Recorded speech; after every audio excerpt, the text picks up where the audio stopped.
Hi, this is Sean D'Souza, and you're listening to the 3-Month Vacation Podcast. This podcast isn't some magic trick about how to work less. Instead, it's about how to really enjoy the work that you do and to enjoy your vacation time.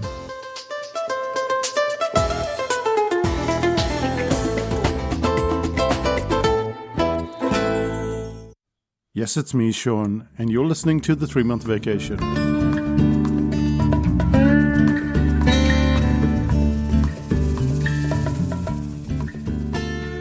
Getting bread for breakfast was never an easy task when I was growing up.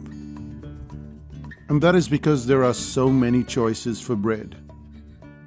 Right next to where I lived were 3 bakeries, which meant that you weren't stuck with one kind of sandwich bread. Instead, you had a small soft bread, a large soft bread, a crusty bread, sweetened bread with plums in it, and a bread called poi, which had the husk of the wheat on it.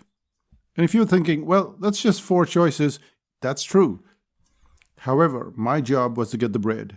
Since I was probably 7 years old or younger, all the way up to 27. Twice a day, fresh bread had to be bought from the bakery, and what I bought depended on what the person felt like eating that day. Unlike the repetitive nature of cereal or something that you eat every day, our breakfast changed almost every single day. One day, my grandmother would want the small soft bread. One day, she'd want the poi, which is the husk bread.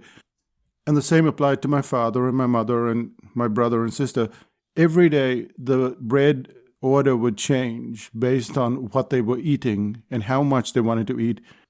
So this was a moving, shifting situation where you had to be there to buy bread. Even when I grew up and went to parties, I'd call my mother and say, I'm at a party. And the first question would be, did you get the bread? And today's episode is not about bread, but it goes down similar lines. And it covers 3 points. And the first point is, how do you motivate yourself to do the same thing over and over again for years on end? But at the same time, how do you not overdo it to the point of burnout? And finally, we'll take a look at this paradox, which is having to do stuff and not burning out, but how to use this paradox. So let's start out with the first thing, which is how to motivate yourself to keep going for years on end.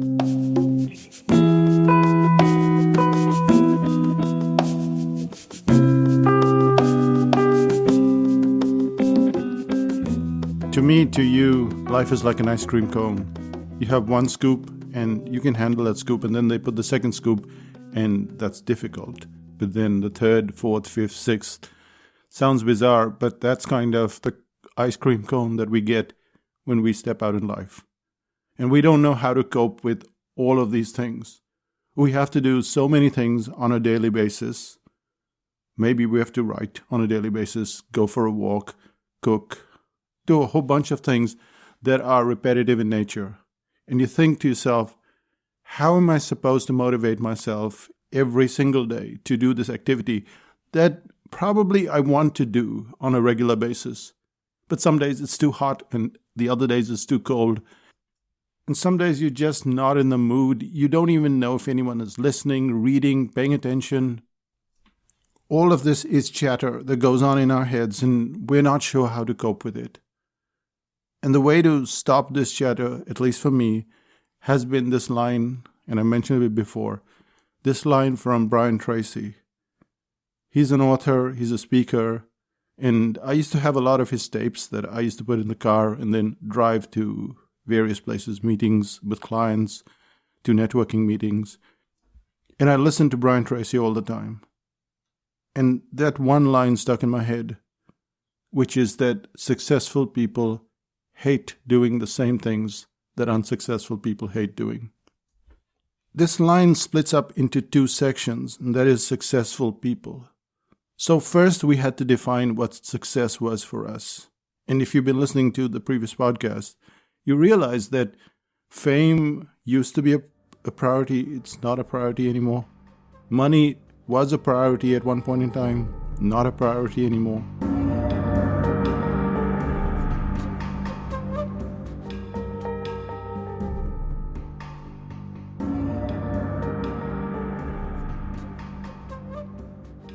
We started out psychotactics in 2000, and by 2010, we had settled in to the point where we were doing very well. And that's when we started to benchmark how we would lead the rest of our lives. And one of the benchmarks was, if we stopped working right now, how long would we be able to survive? Or rather, live the lives that we're living right now, which is quite comfortable. How long would we be able to go in this same manner? And so for us, that was success. That we could continue no matter what happened. If we stopped today, if something happened, we could keep going for the next 10 years, 20 years, 30 years. That was one benchmark of success. The other benchmark of success was that we could do the stuff that we wanted to do. We didn't have to follow any algorithms. We didn't have to follow any of the things that people asked us to do. We didn't have to follow any trends, any speaker standing on the podium telling us to pivot at the last minute. Nothing of that sort. We could do exactly what we wanted to do, when we wanted to do it, and how we wanted to do it. And there are other benchmarks of success, but once we had this sort of framework in place, we had to go to the second part of the sentence. And the first part is successful people, and then hate doing the same things that unsuccessful people hate doing, but they do it anyway. And the second part is probably harder because all of us hate doing a lot of stuff. And admittedly, hate is taking up all the oxygen in this sentence. One of the reasons why we hate, and this is in air quotes, why we hate doing anything is because we're not that comfortable with it. We're not that fluent with it. We struggle to write an article. It takes too much time. Of course, we're not going to like it. So the whole point of someone being successful, someone trying to do it every day, doesn't make any difference to us because we still don't like having to sit there, having to create this information or write this article or do this drawing because we're struggling so much. We're struggling when we're doing the perspective on a drawing, and it doesn't give us that energy, but you get to a point where you're very good at doing it. You're fluent at doing the task, and then it doesn't have the same weightage as the term hate.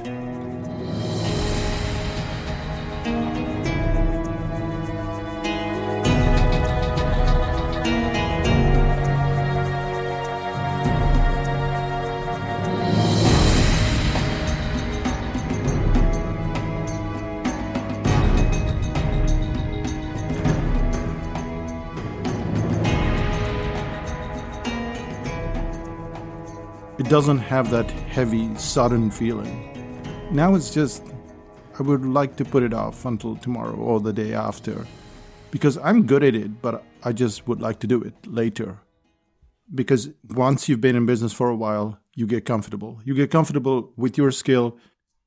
And if you're not greedy, you're also comfortable with the income and how long you can last before, you die. Which means that if we were stabilized by 2010, we're now in 2021. How do we keep motivating ourselves to keep coming back on a daily basis? To keep putting out that newsletter week after week? We've never missed a newsletter since we started out in 2000.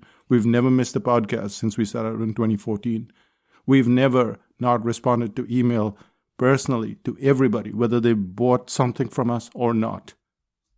We answer all the questions in the membership in 5000 BC, all of the courses, do all of these webinars. How do you motivate yourself to do that?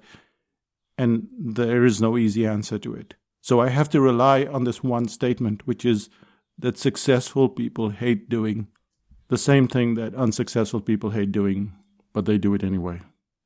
And I like that sentence so much because it has so much depth in it without even trying to do so. So it talks about success. It talks about how you have to do this repetitive stuff. And it brings up hate and why we hate doing it and how we have to keep going with just a little mantra that we have. That thing that wakes us up, moves us out of the bed, into the office, and keeps us going. And sometimes we're like the Energizer battery. We keep going and going and going. And suddenly we're facing resistance. We're facing resistance, we're facing burnout, and we hate to admit it. This takes us to the second part of today, which is how do you know that you're heading towards burnout? What are the signs and how do you avoid it?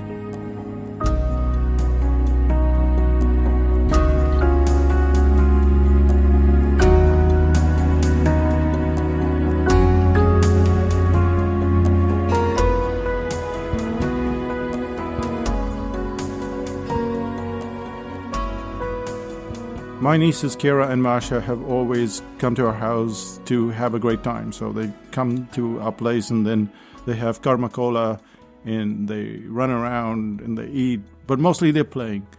And when Kira was 5, I was lying around on the sofa one day and she ran up to me, stopped for a second, and made one of the most profound statements that I've ever heard.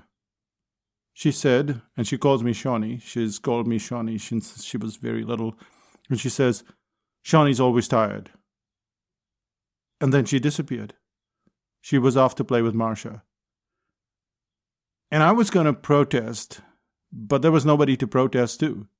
I mean, first of all, how are you supposed to protest to a 5-year-old that you're not tired? But it struck me that even a 5-year-old could very clearly tell when I was overdoing stuff. She didn't need me to be around to play with her.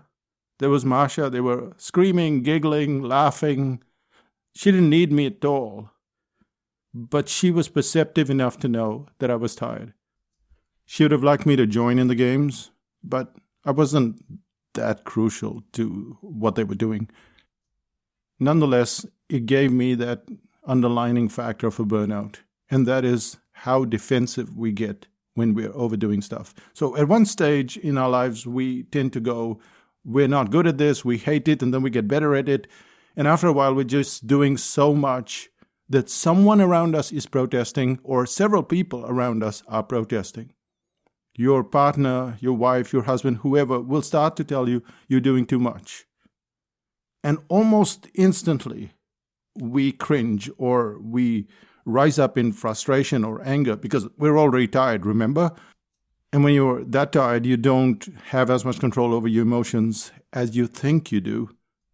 You get upset. You refute the point. You push back. You say, I just have to finish this, or I'm just checking this email. And usually the person around you uses the word always. You're always checking email. You're always working, or Shawnee's always tired. They use the word always, and that means they've had enough. It also should signal that we are overdoing it, but we push back. And this is the flip side.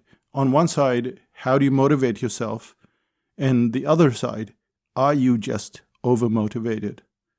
And this is the kind of struggle that we have to deal with every single day, which is why I have to use these sentences. Successful people always hate doing the same things that unsuccessful people hate doing, but they do it anyway. And then when I start doing too much and people around me start using the word always, then I know I have to back off from it. Not protest, not refute their point, not get angry, but understand that they've had enough. And by default, I should have had enough. These are the two balancing scales that kind of keep me grounded. And this takes us back to that sentence, which is successful people hate doing the same things that unsuccessful people hate doing, but they do it anyway. And so we have success, we have the repetitive nature, we have hate, and then doing it anyway. And that's the third part. So in this third part, how do we keep doing stuff anyway? And the answer to that is that I have a kind of ratio. Most of the things that I do, 80%, 90%, and I'm putting a figure on it, just a random figure, but most of the things that I do are the things that I like to do. And this answers the question of how can you keep going at it for so long? Because when we stop liking something, we stop it.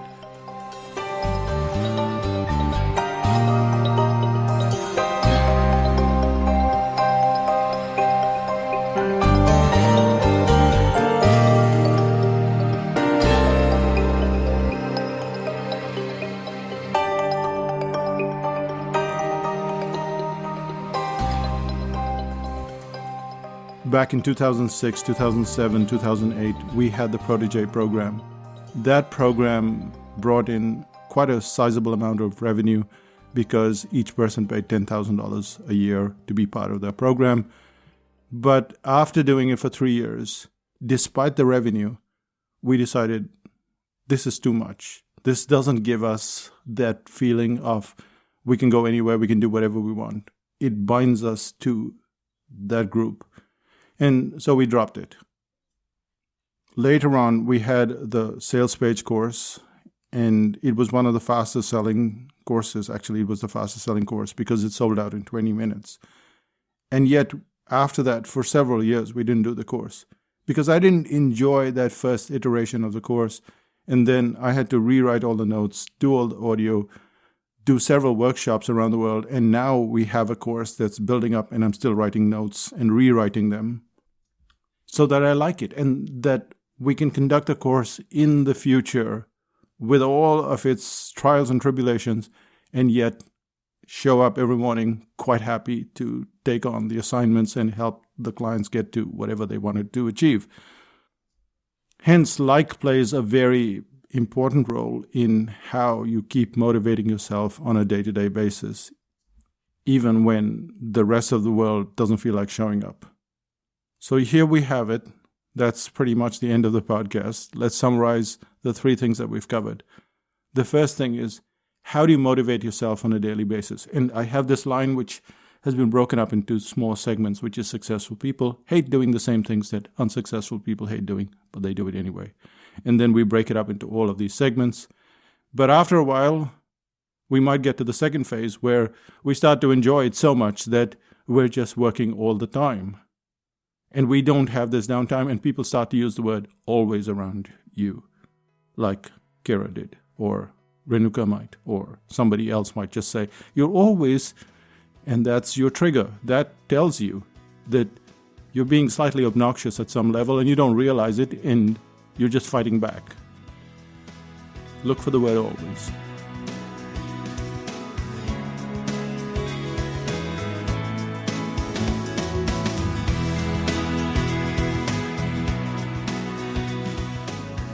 And finally, we have how do you keep motivating yourself even after your success parameters have been met, your revenue benchmarks have been met, all of that has been met. You have to start doing the things that you like in profusion, 80%, 90%. Put a figure on it. Doesn't matter. And then there is the 10% stuff that you don't hate, but it's not that great, and you can't outsource everything. You shouldn't outsource everything. And you do these little things that take a little energy, but you get there and you do it. And that brings us to the end of this podcast. So what's the one thing that you should do? To me, the one thing that you should do is have a mantra of your own, have a line of your own. Or you can borrow the one that I got from Brian Tracy and use it over and over again, because that's what wakes me up every day. Or at least on the days when I don't feel like bouncing to the office. So there you go. That's how you keep motivated. So let's find out what's happening in Psychotactics land. Well, it's the end of the year. We've got a few weeks to go. But before we finish this year, we still have pre-sale. And now pre-sale is the way that we sell all of our products and services. If you notice, we don't bombard people with endless amounts of emails and timers going off and all that nonsense. We don't do joint ventures. We don't do all the stuff that you see all around you on the internet, and it's just irritating. How do you keep so below the radar and still sell the products and services that help you have that comfort in life, that have that success in life? And you do this with a drip feed method that we call pre-sale. And that is because customers don't buy when you're ready to sell, but when they're ready to buy. So we have to coordinate this so that you're ready to sell and they're ready to buy at the very same time. And that's what pre-sale is all about. You can get the goodies for pre-sale. You go to psychotactics.com/PRE goodies, and you can get a whole bunch of goodies, and it shows you what the course is about. The course is on 27th of November. It's a home study, but you have to be on the waiting list to get a notification and for Inuka to clear you before you get that course. So go to psychotactics.com/pre-goodies, and that's the start of your journey. And of course, there's 5000 BC. I don't know if you've ever been in 5000 BC, but one of the things about 5000 BC, and this is a really endearing thing, is that the clients that we've had in 5000 BC who've been around since 2003, some of them are still around. And some of them have left over time. They've got more successful, and then they come back. And so what we have there is a warm community that's different from the world outside. And you should check it out. Go to 5000bc.com, have a look at the page, and you might find that it's a great community to be part of. Even if you've been part of other communities before, it hasn't worked for you, try 5000BC. That's me from Psychotactics Land saying bye for now. Bye-bye.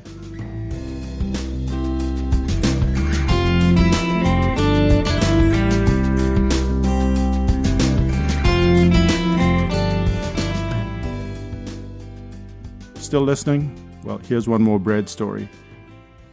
When I was little, I was still in charge of bread, except we lived in a different house, and the bakery, and there was just one bakery, it was at the end of the road. So you had to walk probably 200 meters to get to the bakery, and I'd be sent to buy the bread, as you'd expect. What used to happen was there were loaves of bread. So think of a rectangle, and they're just loaves of bread that way. Not this big baguette or sliced bread, but just one tiny loaf. And I would eat the insides of the bread. That 200-meter walk back from the bakery was so long, the bread was so hot and yummy, that I would eat most of the insides of it, and then you'd have just this outer layer. And I don't know how my parents took it, but obviously they took it well. I think my father suggested that I get 2 extra loaves so that I could eat the insides, and that would be my bread. And yes, this story has no relevance to anything, but it's another bread story. Thanks for listening, and we'll see you in 5000 BC. Bye for now.